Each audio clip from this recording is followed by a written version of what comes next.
kembali di Property Point, CNBC Indonesia bersama saya, Krisania Sortanto.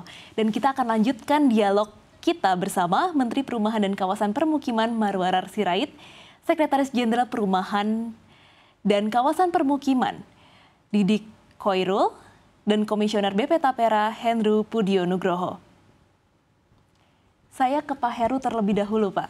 Ya. Bagaimana Bapak memandang model bisnis dalam pengelolaan program pembiayaan perumahan oleh BP Tapera? Ya, jadi ini kita sudah bangun ya ekosistem pembiayaan ya di BP Tapera ini ya, yang mengkonektingkan antara sisi demand ya, sisi pembiayaan dan sisi supply gitu ya. Dan sisi demand kita bangun sistem yang disebut dengan SIKASEP, Sistem Informasi KPR Sejahtera Perumahan ya, di mana para peminat KPR subsidi ya ini bisa langsung mendownload aplikasi SIKASEP ya di Play Store ya atau di open source gitu ya. Ya kemudian kalau memang ada kesulitan bisa kita pandu di Salam Tapera 156 ya, bagaimana cara mengakses untuk login dan sebagainya. Ya kemudian juga katalog rumahnya ini kita sediakan platform yang disebut dengan Sikumbang. Ini seperti marketplace perumahan di mana seluruh pengembang seluruh Indonesia yang sudah terregistrasi di Sikumbang ini bisa memasarkan produk-produk perumahannya. Ya tidak hanya subsidi tapi juga komersial di situ ya. Ini juga bisa diakses secara open ya di website ya oleh seluruh lapisan masyarakat ya. Mereka ingin mengetahui ketersediaan rumah subsidi misalkan di provinsi mana, kabupaten mana, sampai ke kecamatan, sampai ke asosiasinya juga ada, ya bisa dicari di situ. Ya kemudian sisi pembiayaan kita juga bekerja sama dengan kurang lebih ada 41 bank penyalur ya, yang itu juga terkoneksi ya, baik dengan SIKASEP tadi ya, dengan sistem kami juga di EFLPP, kita kembangkan juga Monef EFLPP. Jadi environment-nya itu sudah berbasis digital yang kita bangun, yang sangat memudahkan. Dan Tapera ini kan tidak punya kantor daerah ya, sehingga kita melakukan kolaborasi dari sisi demand, pembiayaan dan supply tadi dengan menggunakan environment digital, teknologi informasi. Ya, Oke baik Pak. Lalu pertanyaan selanjutnya ke Pak Menteri, sejauh ini lokasi rumah subsidi khususnya FLPP ini sebenarnya ada di mana sih? Dan kedepannya akan dilanjutkan di mana Pak?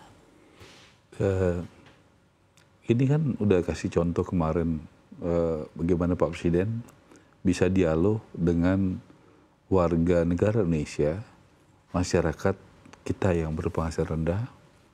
Kemarin saya pilih sengaja di 4 titik yang ya paling ujung-ujung lah.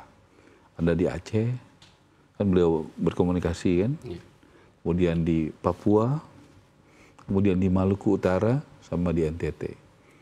Ya memang kita ada di semua begitu, karena kita harus melayani semua masyarakat berpenghasilan rendah.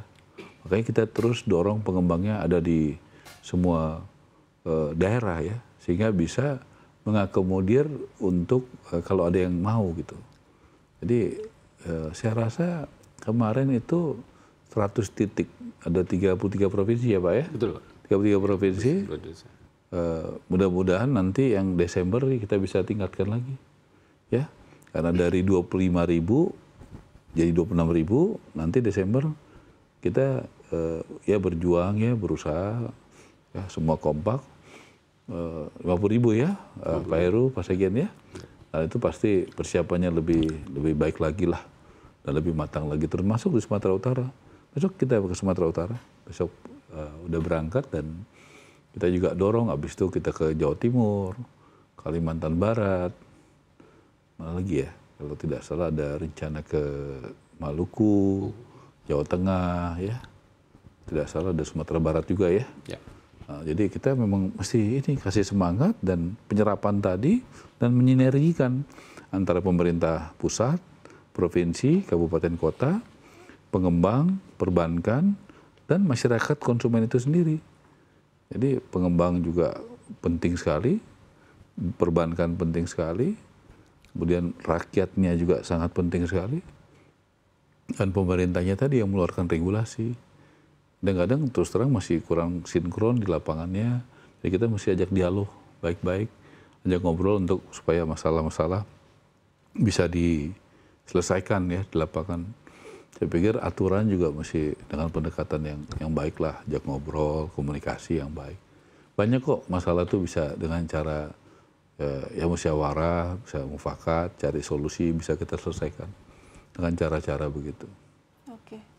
Lalu kemudian sebenarnya ke Pak Heru, Pak. Sebenarnya angka backlog perumahan di Indonesia ini paling banyak tuh daerah mana sih, Pak? Kalau secara spasial tentunya Jawa ya. Angka backlog yang kepemilikan rumah yang di angka 9,9 juta berdasarkan data Susenas 2023 itu secara spasial ya mungkin sekitar 60%-nya itu ada di Jawa. Paling banyak masih Jawa Barat. Dan itu paling Jawa Barat. Provinsi paling terbesar di Jawa Barat. Ya. Dan kabupaten dengan kemiskinan ekstrim terbesar itu ya artinya jumlah penduduknya Kabupaten Bogor ya? Kabupaten Bogor, Pak? Bogor, Pak. Ya, karena penduduknya padat sekali ya? Iya. Makanya kita kemarin pilih tempatnya Angga ya? Iya, betul. Karena memang di situ kemiskinan ekstrimnya besar sekali. Iya. Dan Angganya memang bagus. Dan ya perumahannya juga bagus. Oke, baik. Lalu Pak, ke Pak Menteri, apa sebenarnya membedakan rumah subsidi dengan rumah komersil yang paling mendasar? Tentunya selain harga yang lebih murah, Pak. Ya tentu kehadiran negara ya. Negaranya hadir.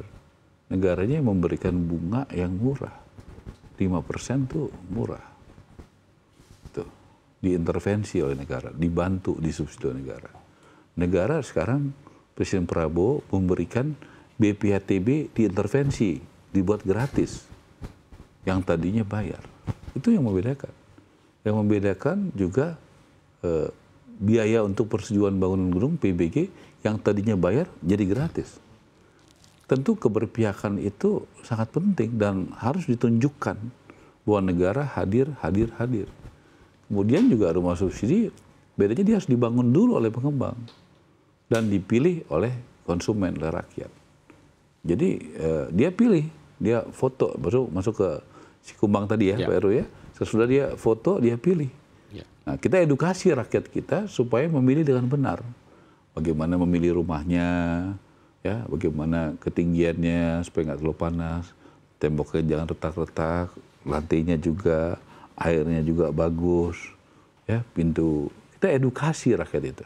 Rakyat kan harus diedukasi, kita bela.